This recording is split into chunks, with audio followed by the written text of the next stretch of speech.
So, how does a country go from being a bunch of overlooked colonies to, well, the most powerful nation in history? You'd probably think there was some grand master plan from the start, but honestly, the truth is way more surprising. America's rise to the top was almost an accident. Let's get into how it all went down. Right, so this is the big question we're tackling. How did the U.S. get from a few scattered settlements on the East Coast to a nation stretching from sea to shining sea, and then a global superpower? Well, the answer is a pretty wild ride, full of luck, a ton of conflict, and even some really, really strange laws. And the first major surprise in this whole story is where it all begins. It starts with this massive piece of real estate that for over a century after Europeans discovered it was pretty much ignored. Yeah, it was actually considered the less interesting part of the New World. Okay, so this brings us to our first chapter, the ignored continent. To really get a handle on America's rise, we first have to understand why nobody really cared about it for so long.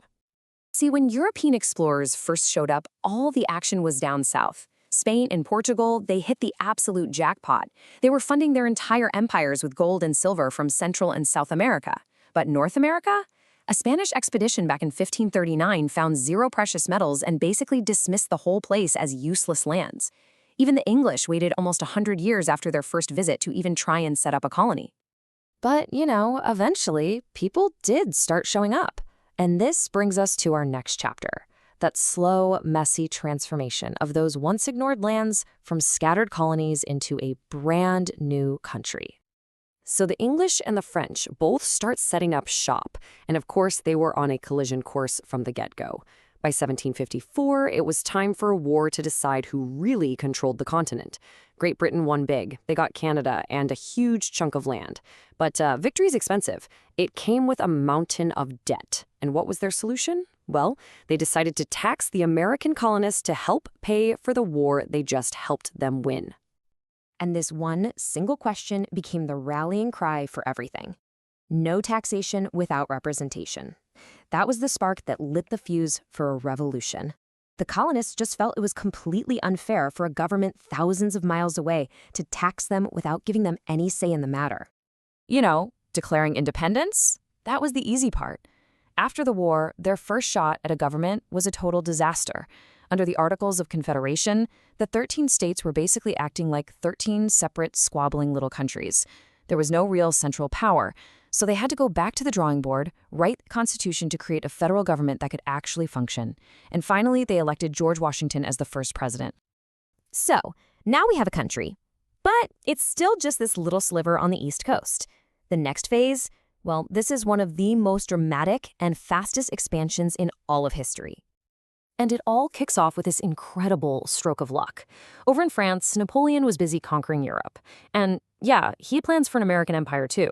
But he needed cash, and he needed it fast to fund his war against Britain. So, in this stunning reversal, he just decided to sell the entire Louisiana territory, the whole thing, for just $15 million. That works out to about 4 cents an acre. America's diplomats went to Paris just hoping to buy the city of New Orleans, and Napoleon offered them everything. Just like that, overnight, the United States doubled in size. It's still one of the greatest real estate deals in history. And this massive new territory came at the perfect time because the country was absolutely exploding with people. The average American family back then had 7 children. The population was pretty much doubling every 2 decades. All these people needed a place to go, and so the great push west began. And the expansion did not stop there. The next 50 years were a complete whirlwind of land deals. Through purchases like Florida, treaties for the Oregon Territory, annexing Texas, and a war with Mexico, the nation just relentlessly pushed its borders to the west. By the middle of the 1800s, that dream of a country stretching from the Atlantic to the Pacific was finally a reality. America's expansion also took some, let's say, strange turns. For example, and I am not making this up, this is a real law, the Guano Islands Act of 1856 basically said any American citizen could claim any unclaimed island anywhere in the world, as long as it was covered in bird droppings. And this pretty much sums it up. It sounds like a joke, but this law is actually still on the books. It's a perfect example of the relentless and sometimes just plain bizarre drive for expansion that really defined this whole era. But here's the thing. While the country was growing outwards, it was absolutely rotting from the inside. This incredible expansion was masking a deep, fundamental conflict that was about to tear the nation in two. This was the deep, unbridgeable divide. In the North, slavery was illegal, and a lot of people saw it as a moral evil. But in the South, the entire economy, their whole way of life, was completely tangled up with it. This was not a conflict that could be ignored forever. And the breaking point, the moment it all finally snapped, came with the election of Abraham Lincoln. Many in the South were convinced his main goal was to abolish slavery entirely. So in response, most of the slave states decided to just leave the Union and form their own country. And that triggered the Civil War. The war was the bloodiest in American history. But in the end, the North's victory meant the country was won again, and millions of enslaved people were finally freed.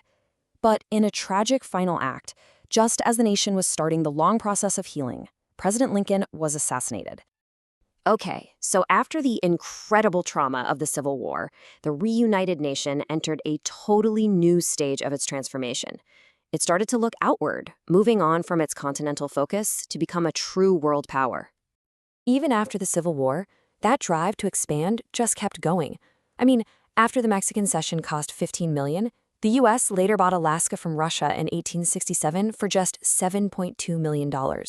At the time, a lot of people called it Seward's folly, thinking it was a ridiculous waste of money on a giant block of ice. But it added another massive piece of territory to the nation. The real turning point, though, the moment that changed everything, came in 1898.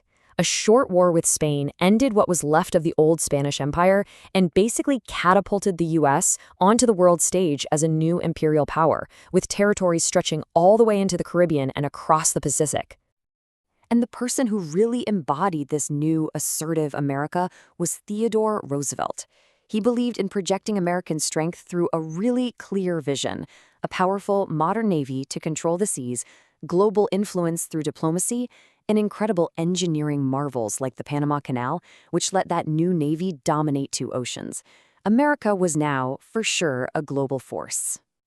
So, when you step back and look at it, in just a few centuries, the U.S. went from useless lands to a continental giant. It had become a world power. But this newfound strength was about to face its greatest test yet on the world stage, with the outbreak of World War I. But that is a story for another time. Thanks for watching.